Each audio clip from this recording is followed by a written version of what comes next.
what we're going to talk about tonight, we're going to start by talking about rebranding videos. And I want to give you a perspective on rebranding.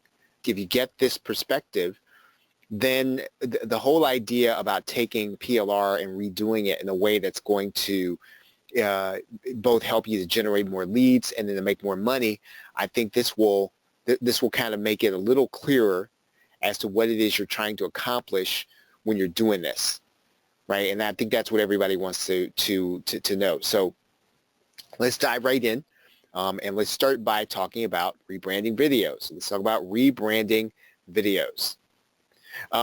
First, before we get started, it's important to kind of understand that we're trying to do is when we're rebranding that video is to get our USP in there. And so we want to define what the USP is. And USP is basically going to be, whatever that one thing is that your business or your brand does that other people cannot do. So in other words, what is it that I can get from you that I can't get elsewhere? What is it that you bring to the table in whatever it is that you're doing that other people don't have? I mean, if you're going to be redoing video, and let's say you're redoing video, even if the video you're redoing is going to be on weight loss, right? If you're going to be bringing other weight loss products, or you're going to be bringing, let's say, personal development products, and you're going to be doing more than one, what is it that you're doing uniquely in the marketplace? And really, if you're not doing something uniquely in the marketplace, trying to define what the USP is a good opportunity to say, hey, you know what? What is it that people want, that they value, that I can bring to them that they cannot get elsewhere? That is really what you want to try to do. So when we put something else, when we add to a piece of PLR, we add to text PLR, if we add to a video, what are we trying to add to it? We're trying to say something in that product that by the time the person who's reading it, they finish consuming it, that they're left with the impression that, hey, you know what, this was great. What I got uniquely, and I can only get it from someplace else. And that might mean the uniqueness of the information, yes, but it also can be anything that you're going to do to the PLR that's going to be unique that people cannot get elsewhere. So USP is going to be important. So let's talk about what a brand is, because a brand is different. And a brand is what you're trying to reinforce over and over and over again, right? So in other words, what is it what message are you sending across every single time somebody comes in contact with your content, somebody comes in contact with one of your products, somebody comes in contact with your with your webinar, somebody comes in contact with your opt-in, somebody comes in contact with your social media profile? What are you trying to reintroduce, right? What are you trying to reinforce? What are you saying over and over again?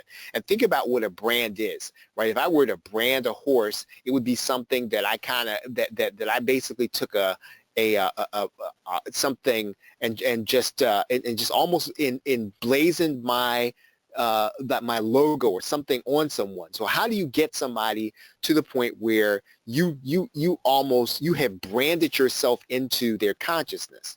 Well, it's something that you repeat over and over again. A brand is about repetition. So what do you want to repeat over and over again? What do you want to say over and over again? That's part of your USP. So again, the brand is what you repeat. It's more than a tagline, because it has to be what you want to get into my brain as your customer if I don't hear anything else. When I remember you, you've got to get something into my brain when you have the opportunity. And that's really what rebranding does. Again, I'm all for changing things so that you put your logo in them. I'm all for changing things so that you put your URL in things. I mean, that's fine, but you can do so much more with PLR because you have a captive audience. If somebody's reading something that either you bought and you redid, or you bought and that you added your links to, you have an opportunity at that point to say something that's going to, again, brand yourself, right? Something you're repeating to them. And so basically, you want to have those two things in your mind when you create a branded bumper, right? So yes, you're going to put something at the beginning and the end of a video, and you can, or the beginning and the end of a set of videos, and it's going to be branded. So again, that branded bumper should be what you want to repeat, number one. And number two, it should be a USP, not just a tagline, not just your URL. It should be a branded bumper. And again, even if your what you're trying to get across in the brand is going to be a call to action, right? Even if it's going to be go to this page and get this one thing that they can only get from you, right? If that's going to be your message, then you've got to take the opportunity inside of your branded bumper to say and give a call to action to something that's unique over and over and over again. So the key to branding anything in PLR is as many times as you can say it, as many times as you can get it in, as many times as you can place it in front of the customer, as many times as you can hear it, without ruining the experience for them. You want to get your message, the one message you want them to take away, in front of that PLR video. What's the logic behind that? The logic behind that is that in the call to action, again, when people consume information, they're probably going to be skimming things. They're probably going to be skipping over something. They're not going to spend a long time with it. So what do you want to say at the very beginning of that video if you don't get a chance to say anything else that's going to be unique and that you want to say over and over again? That is what you have to think about when you start putting together a branded bumper. What can I say, right? What can I get people to do? What am I trying to drive people toward? Again, in the branded bumper, what is the USP? What can you say? So what is an example of something that you can say in a branded bumper?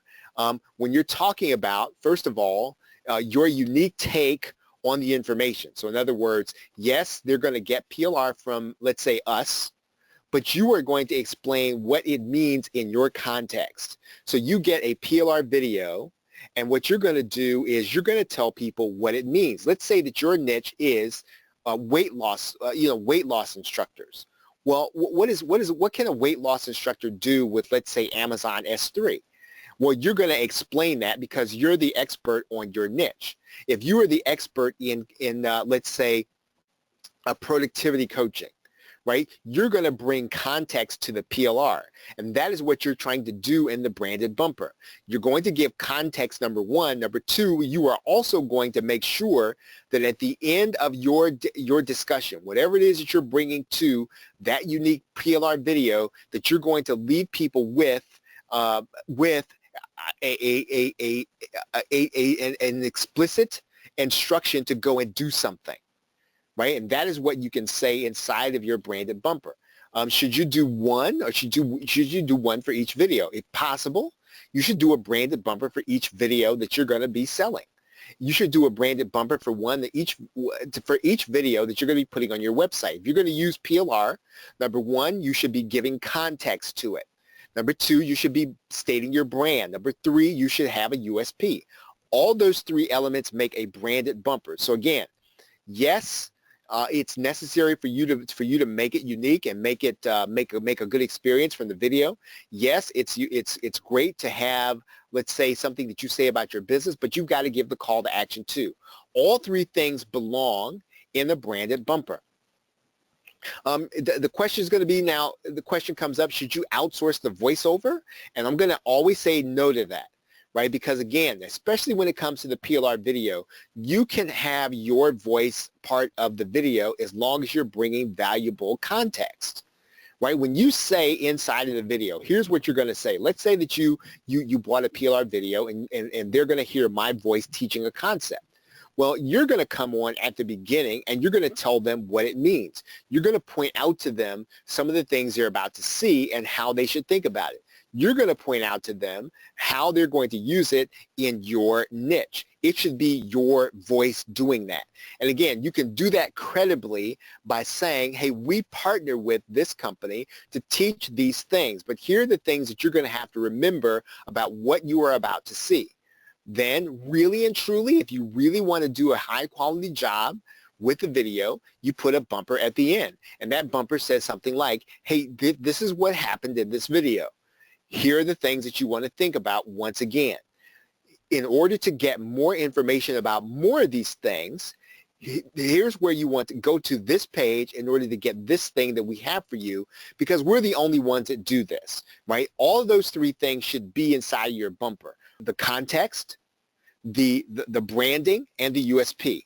Again, every time you get the chance, because what you're trying to do is reinforce that the information they're getting, they can only get it from one place. The way you deliver it is the only place they can get it, and you are the only one that can give it to them.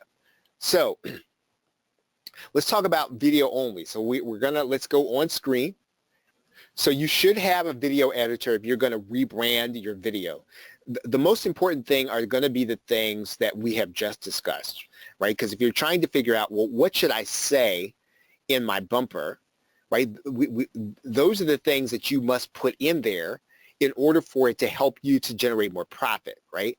So what we're going to do here is we're going to import a PLR video, right? I'm just going to import a video here.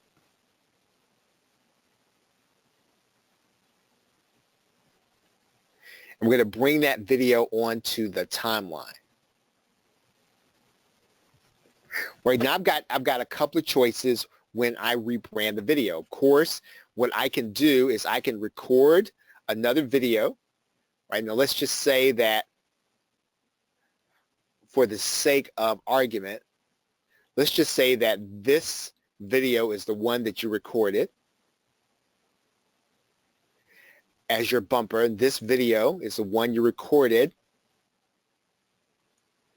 as your close. Right? Now let's say that you recorded those two videos. What are you going to do with those videos? Well, when it comes to Camtasia, all you're going to have to do is you're going to need to bring these things down to the timeline. Now those things are a little long, but that's actually fine, because I want to show you how to do this anyway. Let's say that this is a little long and all you're really going to need is a little bit of this. So what I'm going to do is I'm going to bring this to the point. I'm going to cut out a lot of this inside of Camtasia. So all I'm going to do is I'm going to bring this video to this point. I'm going to hit the split command and I'm going to take that totally out. Right? Let's say I might take some more out of this.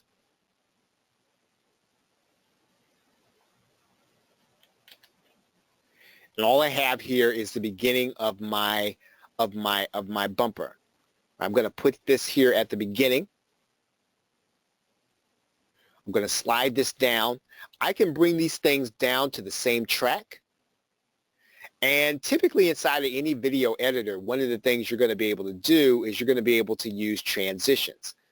And now you can do all kinds of things with transition. And typically when it comes to transitions, the most conservative thing is going to be the best. So don't get people distracted with something that's too fancy. The one that I personally like to use is the flip, right? So all I got to do is drag that down. Now, again, it might work differently inside of your version of Camtasia. It might work differently inside of your video editor, but all I've got to do is bring that down to the timeline. So let's see what's going to happen here. So when that transition happens, it's going to turn, right? So that's what happens. Let's see it. Let's watch that again. Okay, so basically that's what a transition does. So at the end of the visual piece that I did, one of the things that's going to tie it together, that this is going to be something different, even though it's your voice is going to be different from mine. You can help that process by doing a transition, right? So in other words, it may seem a bit of a disconnect if they're listening to your voice and then they start listening to mine, right? But it won't be a disconnect if you use a transition, and you want the transition to be visual, just like the one that I just did. And you're going to be able to do the same thing about a bumper at the end. So, for example, if I were to do a bumper at the end, I'm going to do the very same thing, right? So I'm going to find the closer. I'm going to come back here to the clip bin. Right? I'm going to add that one to the timeline. Let's say I'm only going to use a little bit of this.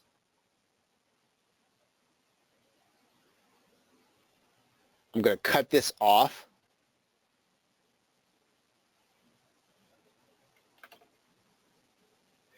And then I'm going to use another transition, right?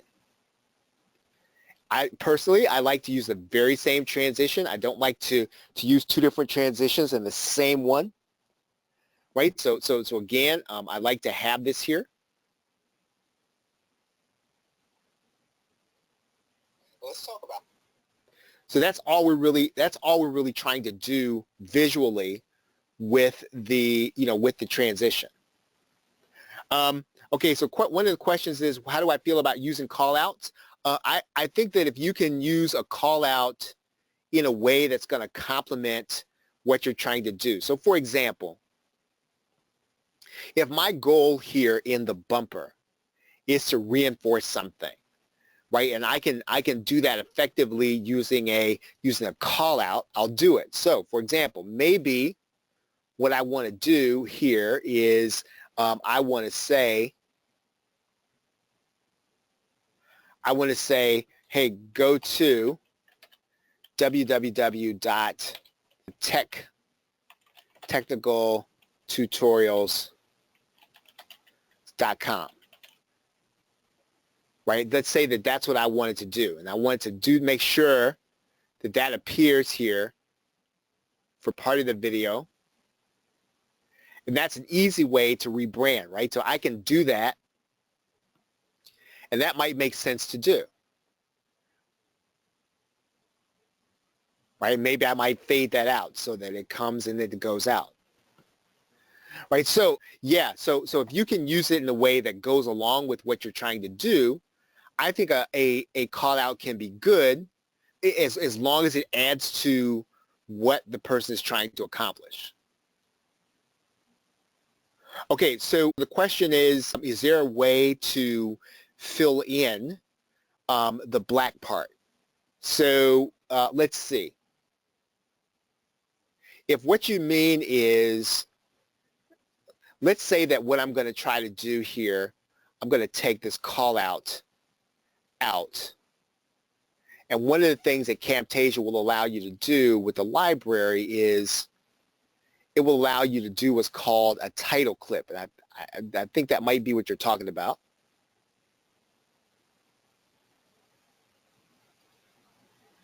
And that will appear here at the beginning. And even still, I'm going to do this the very same way, right? I'm really going to take that title clip, and what I like to do with the title clip is just slide this down so that it appears at the beginning. Right now in Camtasia, what you can do with the title clip is you can click Edit Callout, and then you can edit this writing in here. Go to www.go.com.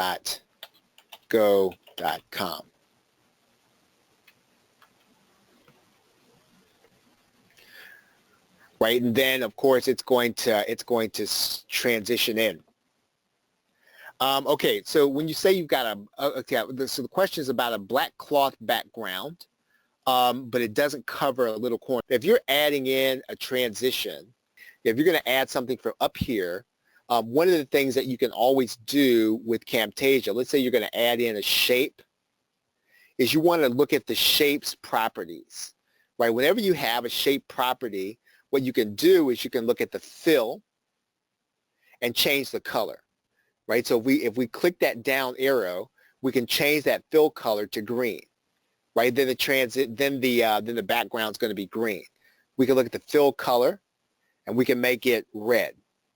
So typically, what you're going to want to do is to look at the fill color in the properties of the callout, and you can always change the color. You can change the effect of the color.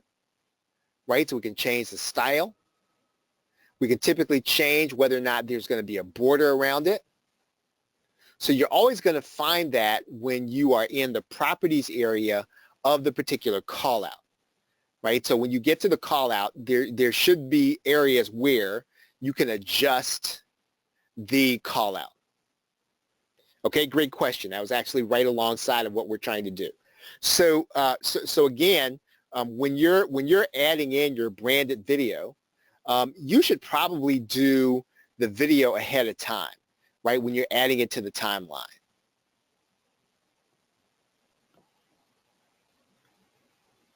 Slide this down. Okay, so one of the things that we can also do is, let's say that what you're going to be doing here at the beginning, of course, let's say that you actually do have something done. Let's say you have something done at Fiverr and you want to have a little video done, or you want to have one created and you want to add some music to it, or you want to just do a visual. You can within Camtasia, right? They give you royalty-free music. Now, again, I wouldn't use the same royalty-free music that everyone else has, right? But again, adding in music is a good touch to the video, because typically you're not going to have a PLR video, and it's not going to have, it really should not have music to it, but you can add in music, right? And again, all we're really doing when we do that is we're just adding some music to the timeline. So for example, here's 33 seconds of a song, and I'm just going to add that to the timeline. Right, and so I think I can play this, but you would not hear it. We want to adjust the volume, right, on that particular area, because we don't want it to overshadow the vocal, and then we want to fade it in and fade it out.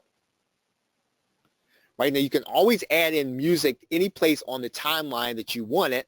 Some people will add music to their entire video, right? I mean, you're certainly able to do that. I mean, a lot of videos that you see on YouTube, they've got music running in the background.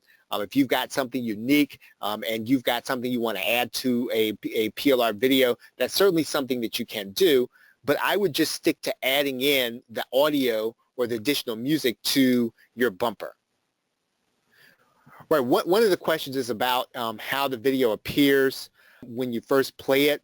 One thing that I would say is that when you're in the editing process, it's always going to be a little different when you actually render the video. Now, if the rendered video has an issue, let's say at the beginning, once you've produced the actual video, then it could be the actual clip that's a problem. But if it's just the editing process, then you want to go ahead and render the video and then look at the video in its final production, because in some cases when a computer doesn't have a lot of memory, what happens is the editor will truncate things, or it'll try to take shortcuts to try to show you what it thinks it might look like without showing you all the way. So again, what you can do is you can then render the video to see what it's actually going to look like. Sometimes the preview is not always going to show exactly what that video is going to look like. Okay, but that does happen sometimes.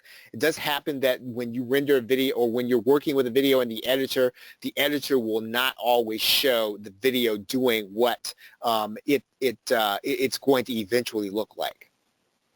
They rendered and downsized it with Handbrake.